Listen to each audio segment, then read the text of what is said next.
Wow. One more time, Julia Laskowski, ladies and gentlemen. You don't need me to say it, but you sing with such sweetness and precision and control and emotion. Thank you. That was so beautiful. Remember God in you, right? That's the point. Remember God in you.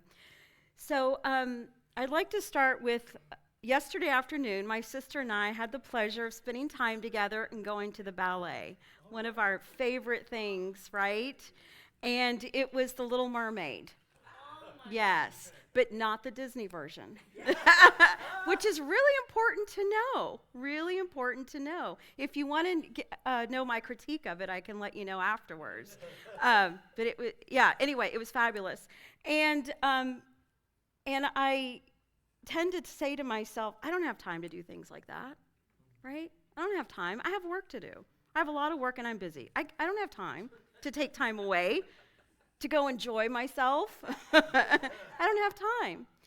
And yet, I got to speak with a friend early in the morning. We don't need to say names. Who reminded me, Jan, that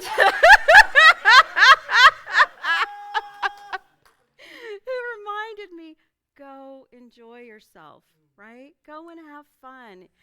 Go enjoy every moment. And so that's what I did. And my sister and I, we said in the car, both of us to one another, we have decided to enjoy every moment. And we did. Time with one another, time with watching the dancers, right?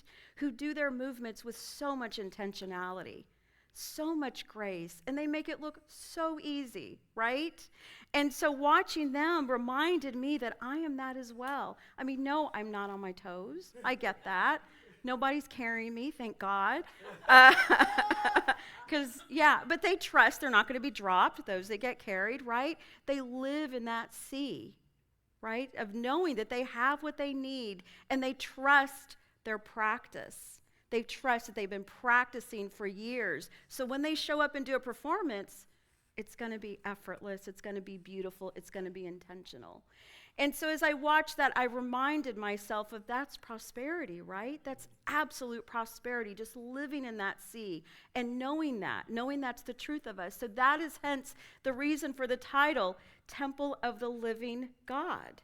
Temple of the Living God, because that is what we are. That is what's within us. That is what moves through us. We are the living God. How does that feel? Right? We are that living God. We are those creative beings. We have access to what I said last week is that God substance. You know, and I like to think of it as clay, but it's more than clay. It's more than Play-Doh, right? It's an energy. It's a light energy that we shape and we form and then become the living God, because that in essence is what we are. So I want you to say that with me. I am the temple of the living God. One more time. I am the temple of the living God. Let's do it again. I am the temple of the living God. How does that feel? Feels good, right? It feels good. In 1 Corinthians 3, Apostle Paul writes, don't you yourselves know you are God's temple and the Spirit of God lives in you? Don't you yourselves know you are God's temple and the Spirit of God lives in you? So it's the idea that we live already in this awareness, right? We co-create with this awareness. We live from this place. We live in what I like to say, it's a spaciousness, right?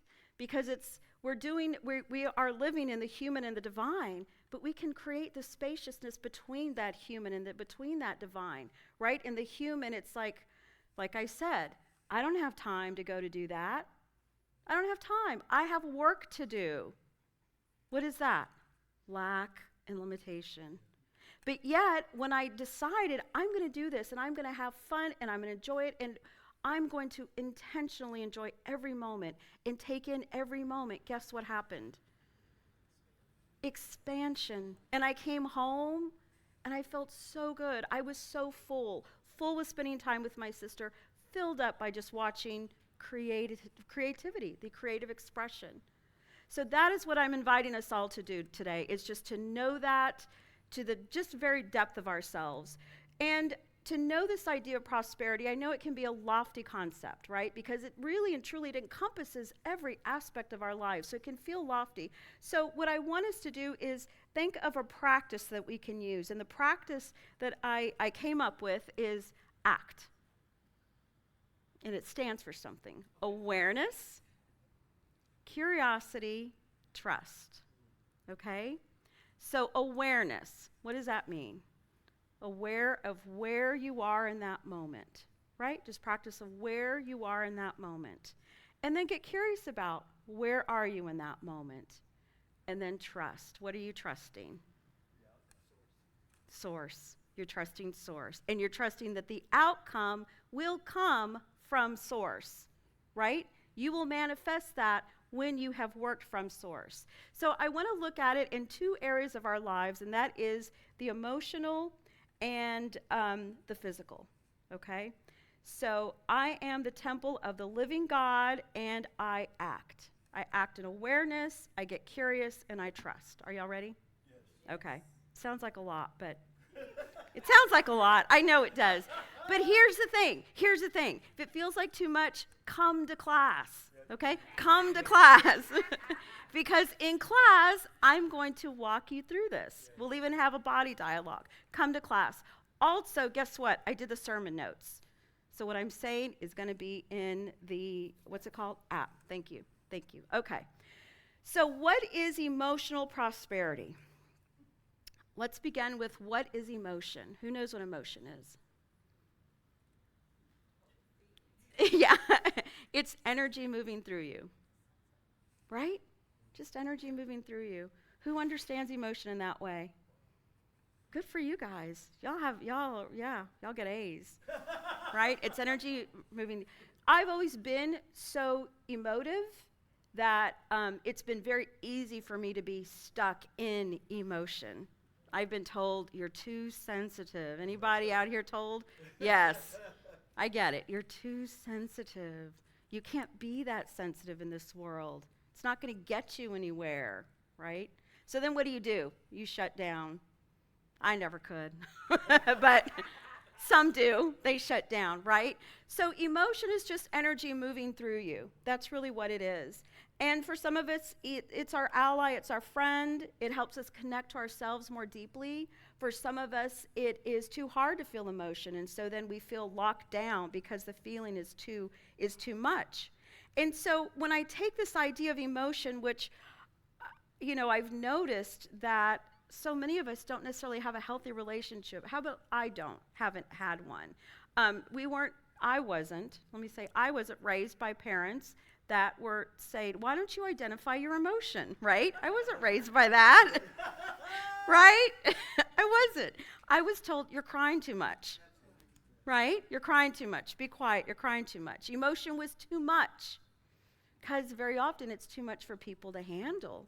Have you noticed how when somebody's crying, people just kind of like, they'll even hand them a tissue. It's like, no, don't give them anything. Let them cry. Don't touch them. That will interrupt their emotion, and they need to feel their emotion, right? You can look at them with love, but don't interrupt that emotion. We get uncomfortable around emotions.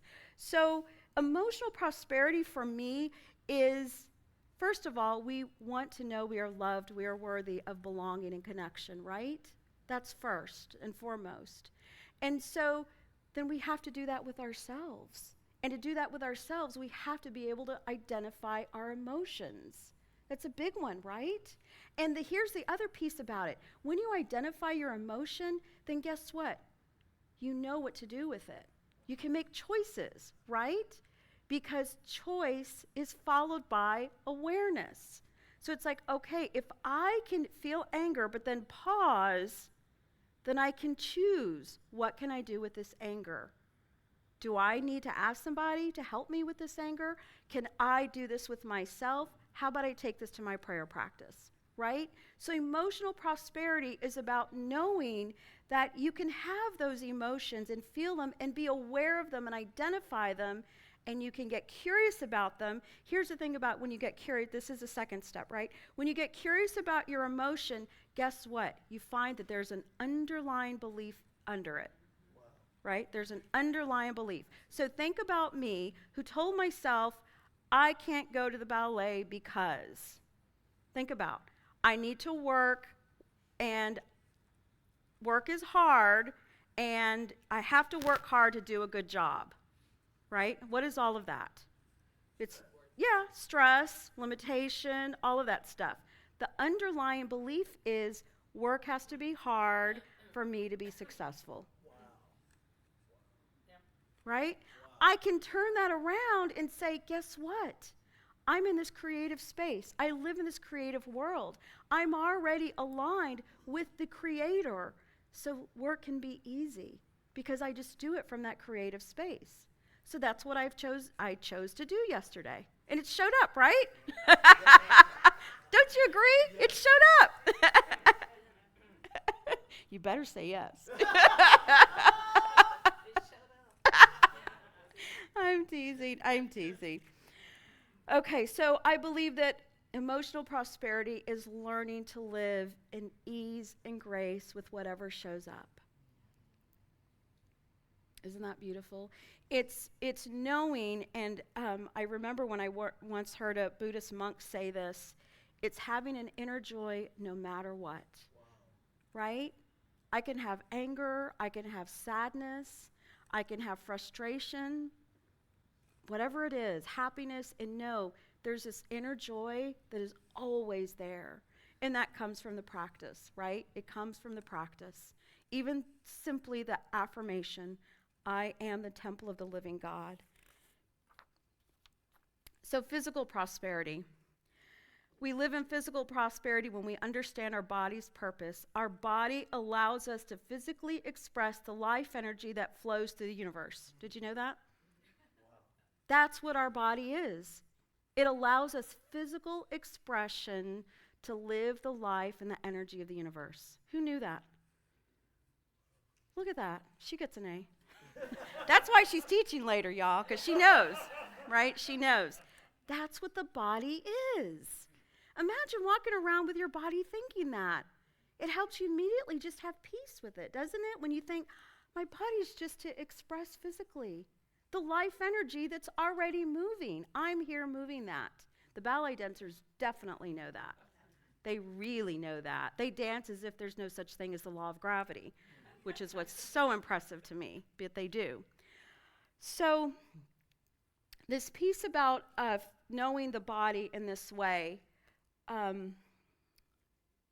what it also does is, I believe, is then you know your body is a sacred home, right? You know your body is a sacred home. So what showed up for me, something always shows up when I'm working on sermons, as y'all know. I share it with y'all. So what showed up for me was lower back pain. I know. I saw that look on your face because you know what that's like. It's not fun, right? I had lower back pain. And I said to myself, I don't have time for this. Why? Because I got work to do. And I've got to be on stage on Sunday with heels.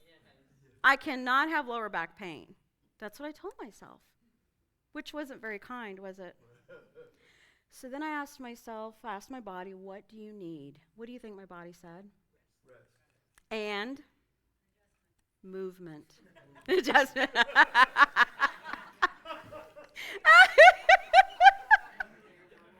Was that Christy? Yeah. I did have someone say, hey, do you want to call my chiropractor? And I said, you know what? I need exercise. My body needs to move. Because during the summer, I tell myself, I can't exercise because it's too hot. Again, a belief that doesn't help me, right? So what did I do? I exercised. I did stretches. I did butt bridges. I did stomach crunches. I did it all. And then I soaked in 3 pounds of Epsom salt. Yes. I know, and I felt so good. My body was happy with me. It said, thank you. It said, thank you. And so then I did it the next day. Now, the next day I was like, but I've got work to do. I don't have time to go and do that. But then I said, you know what? My body needs it. My body will be thankful. And there's such a thing as abundance in time. And I said to myself, if I do this, it'll come back to me in time and my body will feel good. And look, I'm standing here and I'm wearing heels. So, and I'm going to keep doing that with my body because I love exercise, actually. I do. I'm just not always good at doing it. So I talked to you through awareness. What is your body feeling? What is the sensation moving through your body? Getting curious. What does my body need? Oh, my body needs myself to take care of it. And then trust, right? Trusting that I'm the temple of the living God, trusting the divine is always moving through me as health and wholeness, and really holding that and knowing it to the deepest part of you. Even when it's hard to hold, come back to it. I know that that is where I have always found my healing. So the last thing I want to talk about is just to ask you, do you guys think that Jesus experienced emotional and physical prosperity? Right? He did. I mean, we don't have that explicitly. Well, we do have it explicitly in the Bible. Absolutely we do. Think about how he was living under Roman oppression, right? But yet, did he feel that oppression? He could have walked around and talked about that, but that's not what he talked about. He said, I've come to live so that you can have life abundantly, because he knew that abundance. That's amazing, right? So absolutely. And so his was love. His was God's love. His was to express it. His was to create community, belonging, to let people know that they are worthy, they are sacred, they're the living temple of God. So absolutely he knew emotional prosperity. He also knew physical prosperity. Think about the healings he did. Think about the child that came that was blind. And what he knew is, no, there's sight that's going to happen. There's clarity that's going to happen, because he held that up to the highest. He always held up the highest.